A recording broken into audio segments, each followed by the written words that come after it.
Hi students, unit 2 current electricity, इसमें लोग discuss करेंगे आज कॉम्बिनेशन ऑफ सेल्स।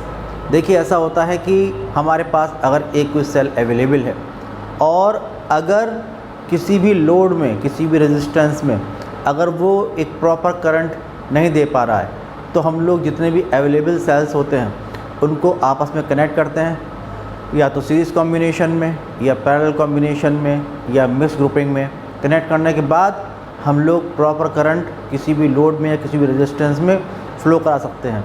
तो आज हम लोग ये पढ़ने वाले हैं कि कॉम्बिनेशन ऑफ सेल्स। मान लीजिए कि आपके पास एक सेल है जिसका ईएमएफ है कैपिटल ई और इंटरनल रेजिस्टेंस है स्मॉल आर, और आपको जिस लोड में, जिस रेजिस्टेंस में, जिस एक्सटर्नल रेजिस्टेंस में करंट फ्लो करानी है वो रेजिस्टेंस है कैपिटल आर। तो अगर आप एक सेल लगा रहे हैं तो जो करंट ड्रॉ हो रही है सेल से वो सफिशिएंट नहीं है। कितनी करंट है इसके बारे में पहले बात कर लें कि मान लीजिए कि आपके पास जो सेल है, ये सेल है, फॉर ए सेल हमारे पास जो सेल है वो ये है। ये positive terminal, negative terminal, electromotive force है ई, इंटरनल रेजिस्टेंस है आर। ये आपके पास सेल है, ये टर्मिनल्स इसके। अब आपने यहाँ पर एक रेजिस्टेंस लिया, एक्सटर्नल रेजिस्टेंस आर कनेक्ट कर दिया टर्मिनल्स के बीच में। जो करंट फ्लो हो रही है यहाँ से, ये करंट मान लीजिए कि I1, एक सेल से करंट फ्लो हो रही है वो I1 फ्लो हो रही है। तो आप लोग इस I1 वैल्यू निकाल सकते हो। हम लोग निकाल चुके हैं पहले। I फार्मूला होता है E/R+R। तो आप देखिए कि I1 हो जाएगा E upon capital R plus small r, capital R plus small r। यहाँ से हम निकाल सकते हैं ये। आप देखिए, अब हम लोग किरचॉफ रूल भी पढ़ चुके हैं। अगर हम लोग ये एक क्लोज लूप मान लें कि ये क्लोज लूप है और सेकंड लॉ अप्लाई कर दें, लूप रूल अप्लाई कर दें, तो आप देखिए कि ये नेगेटिव, ये पॉजिटिव डायरेक्शन रहेगी ई की ये, और करंट डायरेक्शन में बना रखी है। तो अगर मैं इसको एंटी क्लॉकवाइज कंसीडर कर लूँ, तो अगर आपको निकालना है एक्सप्रेशन I1 का, तो आप निकाल सकते हैं। आप लिखेंगे कि applying loop rule in close loop 1, तो देखिए मिलेगा आपको क्या होता है लूप रूल। ये होता है summation I into R equal to summation of E, ये होता है, ठीक है। ये होता है लूप रूल, ये आप अप्लाई कर दीजिए। जब ये अप्लाई करेंगे आप देखिए इस पूरे लूप में एक रेजिस्टेंस ये, एक रेजिस्टेंस ये, करंट इसमें भी I1 है, करंट इसमें भी I1 है, और दोनों करंट जो है ये चल रही हैं एंटी क्लॉकवाइज डायरेक्शन में से। दोनों पॉजिटिव होंगे, दो टर्म आएंगे इधर, और एक ही सेल लगा है तो एक टर्म आएगा इस डायरेक्शन में। तो आप देखिए I1 into R plus I1 into capital R equal to E, ये निकल के आएगा second rule, Kirchhoff second rule या लूप रूल अप्लाई करेंगे इस क्लोज लूप 1 में, तो मिलेगा कि I1 into small R plus I1 into capital R, दो रेजिस्टेंस इसलिए इजिकल टू, और एक ही सेल है, डायरेक्शन बीच डायरेक्शन में, तो इजिकल टू ई। यहाँ से I1 कॉमन ले लेंगे तो हो जाएगा small r plus capital R equal to E. तो यहाँ से I1 इजिकल टू हो जाएगा E upon R plus R। आप देखिए कि यही इक्वेशन 1 जो नॉर्मल फार्मूले से मिल रही थी हम लोगों को, अगर आप किरचॉफ रूल अप्लाई करेंगे तो भी एक्सप्रेशन निकल के वही आएगा। मेथड हम कोई भी अप्लाई कर लें।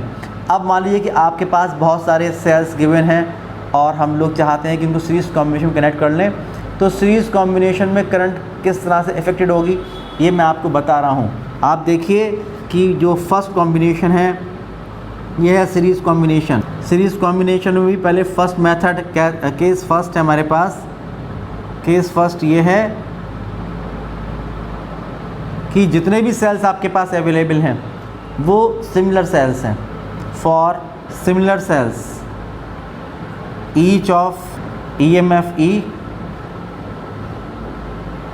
and internal resistance small r, for similar sales हैं, कितने सेल्स हैं, मान लीजिए n सेल्स हैं, आपको कनेक्ट करना है सीरीज़ कॉम्बिनेशन में। तो क्या होगा देखें कि सीरीज़ कॉम्बिनेशन में आप मान लीजिए कि आपके पास पहले ये सेल है, ये फर्स्ट सेल है, electromotive force E, internal resistance R, ये सेकंड सेल है। ऐसे ही आप चलते जाएंगे, ये nth सेल है, n सेल लगा दिया आप लोगों ने। हर सेल का इलेक्ट्रोमोटिव फोर्स E है और हर सेल का इंटरनल रेजिस्टेंस स्मॉल r है। आप देखिए ये फर्स्ट सेल हो गया, आप देखिए सेकंड सेल हो गया, आप देखिए ये nth सेल हो गया। ये फर्स्ट सेल है, ये सेकंड सेल है, और ऐसे ही हमने n सेल्स लगा दिए हैं यहाँ पर, और ये nth सेल है। इनको मिलाकर ये बनी बैटरी, ये इसके टर्मिनल्स आ गए। और अब हम लोग क्या करें कि अब हम लोग ये जो लोड है रेजिस्टेंस कैपिटल R जिसमें हमें करंट फ्लो करानी है, इसको टर्मिनल्स के बीच कनेक्ट कर दें।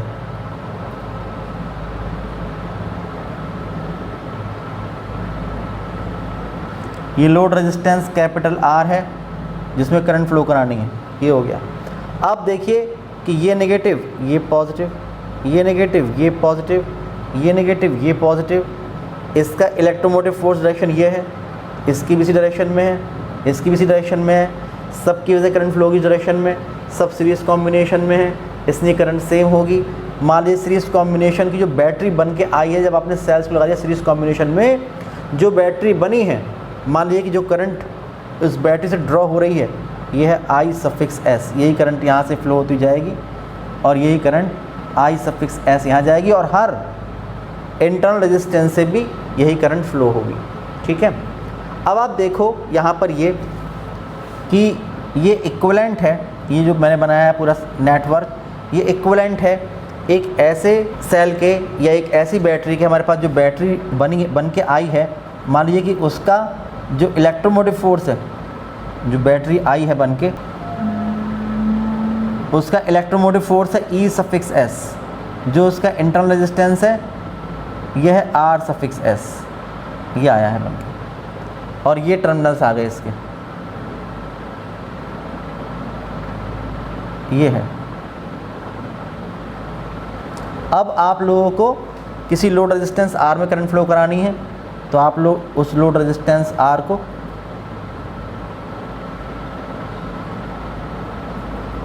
यहाँ कनेक्ट कर देंगे, ये कनेक्ट कर देंगे, और कितनी करंट ड्रॉ हो रही है देखिए IS, जो करंट ड्रॉ हो रही है सर्किट से, ये है IS, ये करंट होगी IS। ठीक है, अब आप जानते हैं कि जो भी सीरीज़ कॉम्बिनेशन होता है, उस सीरीज़ कॉम्बिनेशन में करंट तो सेम होती है, जितनी रेजिस्टेंस है सब में करंट सेम होती है, लेकिन जो इलेक्ट्रोमोटिव फोर्स है उसका नेचर होता है वोल्टेज का नेचर। आपने पढ़ा है सीरीज़ कॉम्बिनेशन में कि अगर ये वोल्टेज V1 है, ये V2 है, ये V3 है, अप टू ये Vn है, तो जो नेट वोल्टेज होगा ये होगा V1 plus V2 plus V3 up to Vn, ये होगा। बिल्कुल वैसे ही बात यहाँ पर है कि अगर मैं आपसे कहूँ कि जो बैटरी बनी है मेरे पास, इन सारे सेल्स को सीरीज़ कॉम्बिनेशन में कनेक्ट करने के बाद उसका इलेक्ट्रोमोटिव फोर्स है ES, तो जो ES होगा और जो E है उनमें रिलेशन क्या होगा कि E प्लस E कितनी बार n टाइम्स, वो होगा ES के, इसका मतलब n ही हो जाएगा। आप देखिए जो रेजिस्टेंसेज है R इंटरनल रेजिस्टेंसेज, ये सारे सीरीज़ कॉम्बिनेशन में है। सीरीज़ कॉम्बिनेशन फार्मूला होता है रेजिस्टेंस का कि RS is equal to R1 plus R2 plus R3 and so on. यहाँ पर n सेल्स लगे हैं, उनके n इंटरनल रेजिस्टेंस हैं, हर रेजिस्टेंस स्मॉल r है, तो r plus small r n times लेंगे तो nr, ये हो जाएगा। ठीक है, तो हम लोग ES और RS की वैल्यू पहले निकाल लेते हैं। आप लिखेंगे कि if E suffix S and R suffix S be EMF and internal resistance of the combined battery, then जो ES होगा ये होगा E प्लस E कितनी टाइम्स, N टाइम्स, क्योंकि N सेल लगे हुए हैं, तो ES इजिकल टू हो जाएगा NE, ये हो जाएगा। उसके बाद आप देखिए कि all the internal resistances, all the internal resistances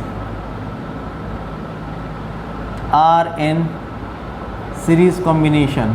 सो जो RS होगा ये होगा R प्लस R और ये होंगे N टाइम्स,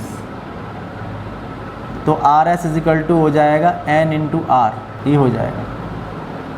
अब अगर मैं आपसे कहूँ कि अब जो IS है उसके लिए बता दीजिए, आपको ES पता लग गया और RS पता लग गया, तो जिस तरह से फॉर्मूला था I इजिकल टू या I1 equal to E upon R plus R, बिल्कुल वैसे ही IS equal to ES upon R plus RS, ये वो करंट होगी जो हम लोग इस बैटरी से ड्रॉ कर रहे हैं। आप लिखेंगे कि hence in this case electric current drawn from the battery, तो वो हो जाएगी IS equal to ES upon R plus RS, ये फार्मूला होता है। आप वैल्यू पुट कर दीजिए, तो ES की वैल्यू है NE अपॉन R की जगह कैपिटल R और प्लस जहाँ लिखा है RS वहाँ होगा NR, N इंटू R, तो यहाँ से IS निकल के आया है NE upon R plus N into R। ये फार्मूला हमारे पास निकल के आता है कि इतनी करंट हम लोग इस बैटरी से ड्रॉ कर सकते हैं। इक्वेशन नंबर A मान लीजिए। आप देखिए कि इसका एक मेथड और भी हो सकता है कि अगर मैं यहाँ पर क्लोज लूप रूल लगा दूँ तो भी आप देखिए IS करंट फ्लो रही है इसमें भी और इसमें भी, तो ये लो लगा दें, तो IS into RS plus IS into R equal to ES, IS common लेंगे फॉर्मूला निकल के ही आएगा। अगर डायरेक्ट निकालना है तो आप देखिए कि आप इसमें अगर हम लोग लूप रूल अप्लाई कर दें तो डायरेक्ट भी आ सकता है। हम लोग इसको माने इस डायरेक्शन में ये, तो आप देखिए कि अगर मैं यहाँ पर लूप रूल अप्लाई कर दूँ इन क्लोज लूप 1 इसमें, तो आप देखेंगे कि IS into R plus IS into small r plus small r, यानी कि IS कॉमन ले लीजिए, सब में IS ही करंट फ्लो हो रही है, तो R और प्लस ये N times small r equal to, जब लिखेंगे equal to summation of E, तो सारे E की डायरेक्शन सेम डायरेक्शन में है, तो E plus E plus E plus E कितने बार N टाइम्स, तो भी निकल के एक्सप्रेशन यही निकल के आएगा। आप देखिए मैं आपको बता दूं कि अगर मैं लूप रूल से सॉल्व करूंगा तो भी निकल के यही आएगा। आप देखिए कि और करके लिख दें, अप्लाइंग लूप रूल इन क्लोज्ड लूप 1, तो आप देखिए कि IS इंटू R और प्लस IS, अब जितने भी रेजिस्टेंस हैं इनमें सब IS तो फ्लो हो रही है और डायरेक्शन भी ये वाली है, तो जाएगा IS कितनी बार R plus R N times equal to ये E प्लस E कितनी times N times, E plus E N times, तो हो जाएगा ये हो जाएगा IS कॉमन ले लीजिए यहाँ से, तो ये R और देखिए ये होगा NR और ये होगा NE, तो फॉर्मूला निकल के वही आएगा। IS निकालेंगे तो IS इजिकल टू आएगा NE upon R plus NR,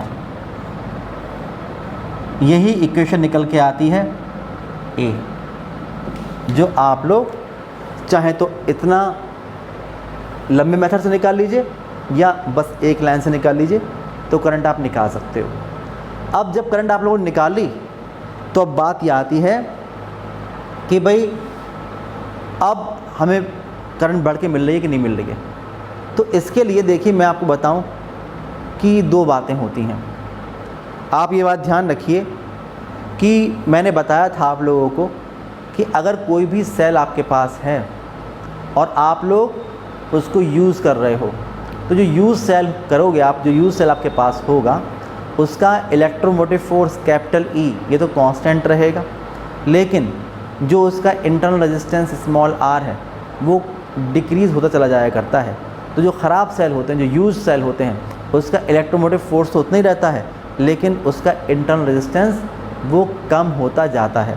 अब जो बैटरी बनाने वाले होते हैं उनके पास सब तरह के सेल होते हैं, अच्छे सेल भी होते हैं, ख़राब सेल भी होते हैं, यूज सेल्स भी होते हैं, अनयूज सेल्स भी होते हैं। अब वो हर तरह के सेल्स लगा देते हैं बैटरी में, तो परफॉर्मेंस कैसी होगी बैटरी की, इसके बारे में मैं आपको बता रहा हूँ कि कौन सा सेल किस कॉम्बिनेशन में लगाना चाहिए तो फ़ायदा होगा, ज़्यादा करंट बढ़ के मिलेगी, और अगर कौन सा सेल किस कॉम्बिनेशन लगा देंगे तो कोई फ़ायदा आपका होगा नहीं, करंट जितनी थी उतनी मिलेगी या बहुत ही कम बढ़ के मिलेगी, कोई फ़ायदा नहीं होगा। ये मैं आपको बताने वाला हूँ। इन बातों समझिए, नोट में देखिए, बताता हूँ मैं आप लोगों को। पहली बात ये है कि जो सेल लिए गए हैं उसका इंटरनल रेजिस्टेंस ज़्यादा है, यूज सेल्स हैं, तब क्या होगा, if small r is much greater than capital R, ऐसा है, तब क्या होगा, तब ये होगा कि फ्रॉम 1, ये कंडीशन लगा रहे हैं यहाँ फ्रॉम 1, तो आप देखिए कि कैपिटल R काफ़ी कम है, उसको निगलेक्ट कर देंगे तो I1 E upon small r बचेगा। From 1 the current obtained from one cell, ये हो जाएगी I1 is equal to E upon small r, ये हो जाएगा। अगर यही कंडीशन लगा दें हम A में कि जो स्मॉल r है वो बहुत ज़्यादा है, तो NR बहुत ज़्यादा होगा कैपिटल R से, आप लिखेंगे कि from the same condition we obtain from equation A, यहाँ से आप देखिए कि IS is equal to NE upon, ये ज़्यादा, ये बहुत ही नेग्लिजिबल है तो बचेगा N इंटू R, तो IS इज इक्वल टू बचेगा E अपॉन स्मॉल r, और आप देखिए कि जो E अपॉन R आ रहा है ये I1 के इक्वल है, यानी कि current obtained from one cell is equal to current obtained by one cell. आपने एक सेल लगाया तब भी करंट उतनी मिल रही थी, आपने 50 सेल लगा दिए तब भी करंट उतनी मिल रही है, तो कोई फ़ायदा नहीं है। इसका मतलब ये हुआ कि अगर ऐसे सेल्स हैं जहाँ पर जो निकल के आता है कंक्लूज़न वो ये कि जो ख़राब सेल्स हैं, जो यूज सेल्स हैं, उनको हम लोगों को सीरीज़ कॉम्बिनेशन में नहीं लगाना चाहिए, ये बात निकल के आती है, कोई फ़ायदा नहीं होगा लगाने से। दूसरा केस देखिए, जो नोट 2 है वो ये है, आपने अनयूज सेल्स लगाए, अच्छे सेल्स लगा दिए जिनका इंटरनल रेजिस्टेंस काफ़ी कम है, तब क्या होगा, आप देखिए कि if small r is much less than capital R, आपने अच्छे सेल लगा दिए हैं सीरीज़ कॉम्बिनेशन में, तो आप देखिए कि अगर ये कंडीशन लगाएंगे यहाँ पर तो स्मॉल r की वैल्यू काफ़ी कम है, तो E अपॉन कैपिटल R ये होगा I1, तो आप लिखेंगे कि फ्रॉम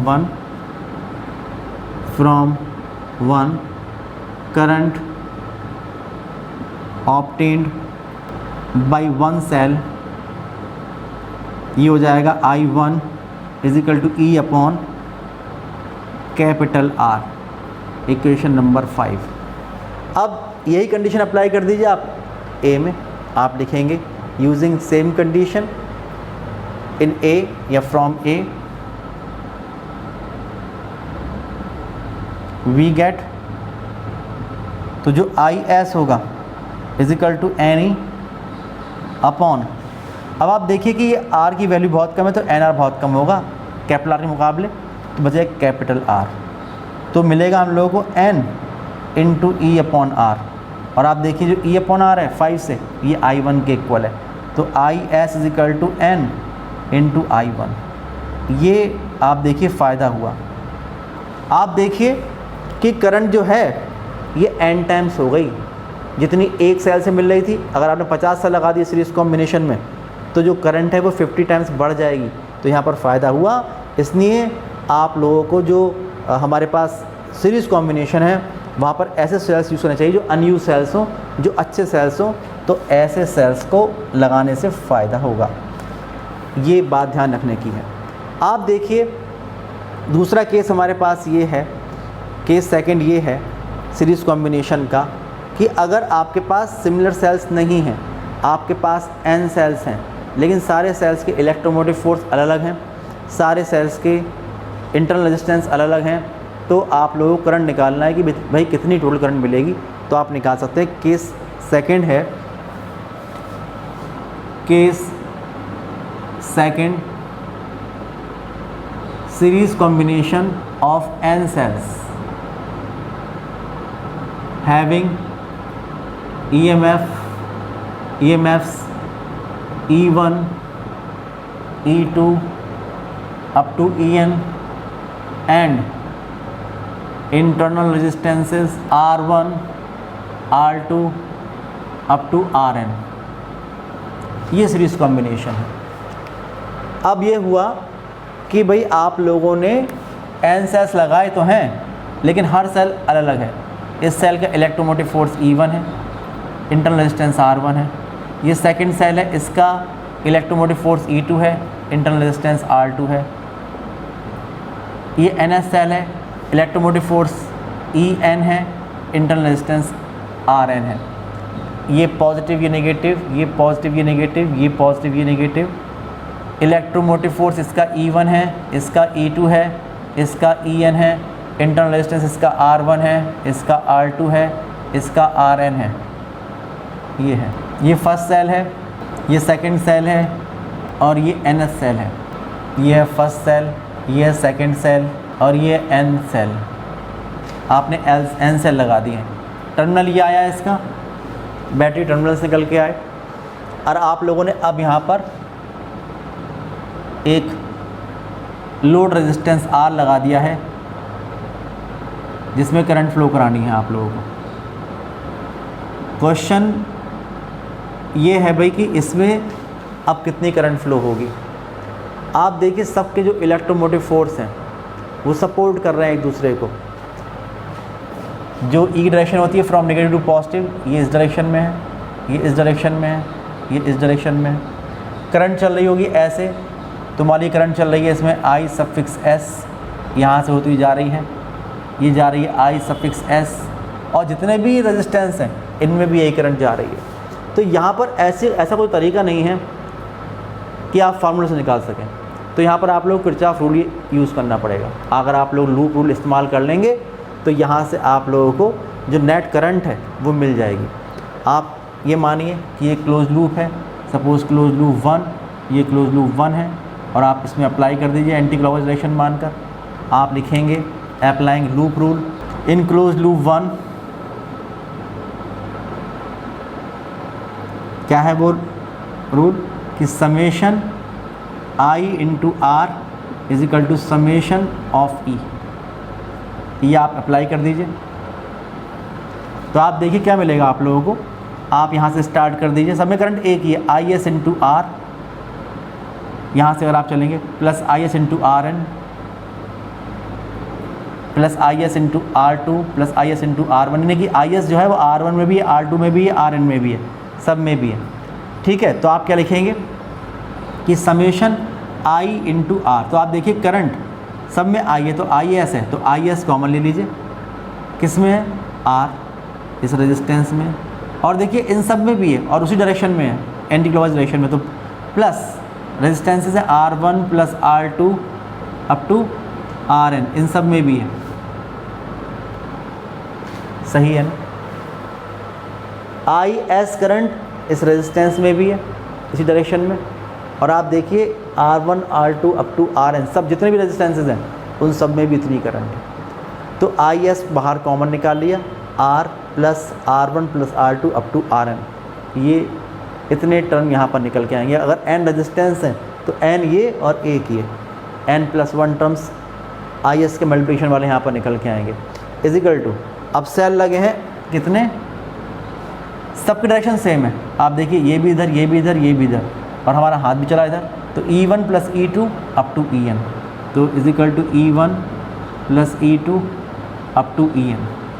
तो यहाँ से जो करंट निकल के आएगी IS, ये होगी IS equal to E1 plus E2 up to En, और डिवाइडेड बाई ये होगा R plus R1 plus R2 up to Rn, ये हो जाएगा। अगर आप अपना दिमाग लगाएं थोड़ा सा तो भी आप निकाल सकते हैं। आप देखिए, आप जानते हैं I equal to V upon R। अगर आप देखें कि टोटल जो वोल्टेज है वो कितना होगा, सब वोल्टेज ऐड होते हैं सीरीज कॉम्बिनेशन में, तो total voltage E1 plus E2 up to En, इनको ऐड कर लेंगे, ये टोटल वोल्टेज हो गया। और अपॉन टोटल रेजिस्टेंस सारे सीरीज कॉम्बिनेशन में R1 plus R2 up to Rn और प्लस R, ये लिखेंगे, यहाँ से मिल जाएगी करंट आप लोगों को। कभी कभी कुछ क्वेश्चंस ऐसे आते हैं जहाँ पर ये लिखा होता है कि जो बैटरी बनाने वाला था उसने किसी सेल को गलती से उल्टा कनेक्ट कर दिया। इसका मतलब ये हुआ कि उसने मान लीजिए सेल जो था इसको उल्टा लगा दिया। जब इसने सेल को उल्टा लगा दिया तो एक सेल या दो सेल उसने उल्टे लगा दिए, अगर यहाँ पर जैसे n सेल्स थे और उसने उनको दो सेल मान लो उल्टे लगा दिए, तो फिर उस केस में हम लोग क्या करेंगे ये मैं आपको बता रहा हूँ, समझिए ध्यान से। इसका एक स्पेशल केस ये है कि अगर कोई सेल गलती से उल्टा लग गया है, एक या दो सेल उल्टे लगा दिए गए हैं या तीन सेल उल्टे लगा दिए गए हैं, बताया जाएगा क्वेश्चन में, तो उस केस में हम कैसे निकाल सकते हैं नेट करंट। आप देखिए स्पेशल केस, ये मान लीजिए 5 सेल्स लिए हुए हैं मैंने, ये 5 सेल्स हैं, ये 5 सेल्स का सीरीज कॉम्बिनेशन है। ये फर्स्ट सेल है, ये सेकंड सेल है, ये थर्ड है, ये फोर्थ है, ये फिफ्थ है, 5 सेल लिए हुए हैं। इसका इलेक्ट्रोमोटिव फोर्स E1 है, इसका E2 है, इसका E3 है, इसका E4 है, इसका E5 है। इंटरनल रेजिस्टेंस इसका R1 है, इसका R2 है, इसका R3 है, इसका R4 है, इसका R5 है। और आप लोगों ने एक रेजिस्टेंस लिया, एक लोड रेजिस्टेंस जिसमें हमें करंट फ्लो करानी है, और लगा दिया टर्मिनल्स के बीच में, ये लगा दिया, ये लगा दिया रेजिस्टेंस R। अब आप देखिए ये नेगेटिव, ये पॉजिटिव, ये नेगेटिव, ये पॉजिटिव, लेकिन यहाँ पर ये नेगेटिव और ये पॉजिटिव, यहाँ पर ये नेगेटिव और ये पॉजिटिव, यहाँ पर ये नेगेटिव ये पॉजिटिव। तो इसका जो इलेक्ट्रोमोटिव फोर्स है वो इस डायरेक्शन में है, इसका इस डायरेक्शन में है, लेकिन इसका इस डायरेक्शन में है, इसका इस डायरेक्शन में है, और इसका फिर इस डायरेक्शन में है। तो आप देखिए कि जितने भी इलेक्ट्रोमोटिव फोर्स हैं वो सब सेम डायरेक्शन में नहीं है। और अब आप लोग ये मानिए कि अगर जो सेल्स हैं ये 3 सेल लगे हैं सीधे, 2 लगे हैं उल्टे, मान लो करंट फ्लो हो रही है इस डायरेक्शन में, हो सकता है करंट उल्टी मान रहा हूँ मैं, जो डायरेक्शन है उसकी उसका अपोजिट डायरेक्शन में करंट फ्लो हो सकती है। लेकिन अगर आप जो डायरेक्शन मानेंगे और सॉल्व करेंगे, अगर प्लस आ रही है तो आपका जो डायरेक्शन माना हुआ वो सही है, अगर करंट नेगेटिव आ रही है तो इसका मतलब ये हुआ कि आपने डायरेक्शन माना था वो उसका उल्टा डायरेक्शन होगा। ये बात ध्यान रखने की है। अब यहाँ पर निकाल दिए मुझे करंट, तो निकाल सकते हैं, किरचॉफ रूल अप्लाई कर दीजिए। आप लिखेंगे, मान लीजिए कि क्लोज लूप 2 है ये, और इसमें ये डायरेक्शन मान लीजिए। आप लिखेंगे कि applying loop rule, applying loop rule इन क्लोज्ड लूप 2। तो आप देखिए, आप यहाँ से जब चलेंगे तो IS इंटू R, और इन सब रेजिस्टेंस में फ्लो हो रही है। कौन कौन से रेजिस्टेंस है? R1, R2, R3, R4, R5, है ना।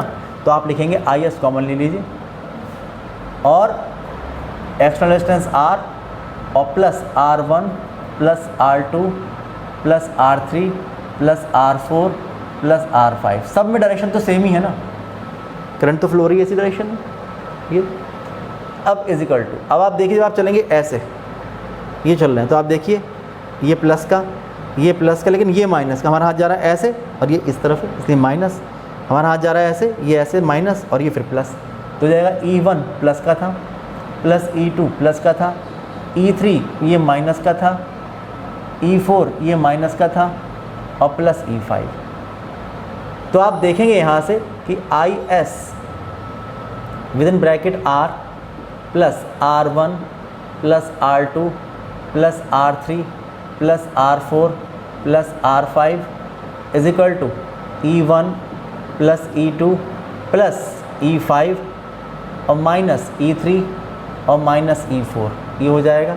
यहाँ से जो IS निकल के आएगा वो आएगा E1 plus E2 plus E5 और माइनस कॉमन ले लीजिए तो E3 और प्लस E4 डिवाइडेड बाई, ये हो जाएगा कितना भाई, R और plus R1 plus R2 plus R3 plus R4 plus R5, ये करंट निकल के आएगी, ये निकल के आएगी। आप देखिए अगर लॉजिकली सोचें तो भी बात समझ में आएगी आप लोगों के कि I is equal to V upon R।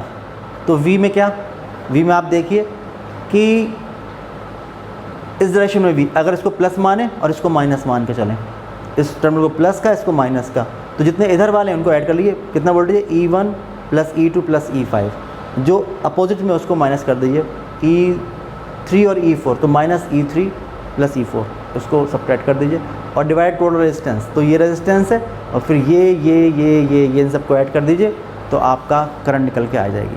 अगर मैं आपसे कहूँ कि भाई आपके पास जैसे ये था, सिमिलर सेल्स थे, अगर मैं आपसे कहूँ कि 2 सेल उल्टे लग गए हैं, ध्यान समझिएगा, इस वाले सर्किट में अगर मैं आपसे कहूँ कि 2 सेल लग गए उल्टे, 50 सेल थे उसमें 2 सेल लग गए उल्टे, अब आप बताओ कि कितनी करंट फ्लो हो रही है, क्या कहेंगे आप बताइए।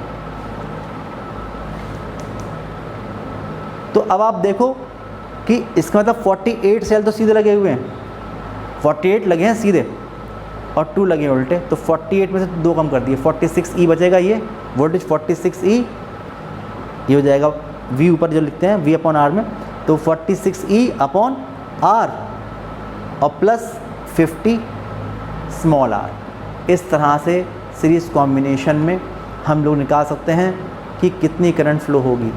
किरचॉफ रूल अगर आप अप्लाई करेंगे तो बहुत इजीली निकल आएगा। समझ लिए सब बात।